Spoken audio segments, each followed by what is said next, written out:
सत्यानन्दचिदात्मने सर्वान्तरात्मने श्रीमद् वेङ्कटेशाय मङ्गलम्। स्वतः सर्वविदे सर्वशक्तये सर्वशेषिने सुलभाय सुशीलाय वेङ्कटेशाय मङ्गलम्। परस्मै ब्रह्मणे पूर्णकामाय परमात्मने प्रयुञ्जे परतत्त्वाय वेङ्कटेशाय मङ्गलम्।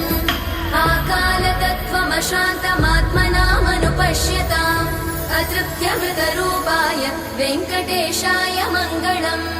प्रायस्वचरणौ पुंसां शरण्यत्वेन पाणिना कृपया दिशते श्रीमद् वेङ्कटेशाय मङ्गलम्। दयामृततरङ्गिण्यास्तरङ्गैरिव शीतलै अपाङ्गै सिञ्चते विश्वं वेङ्कटेशाय मङ्गलम्।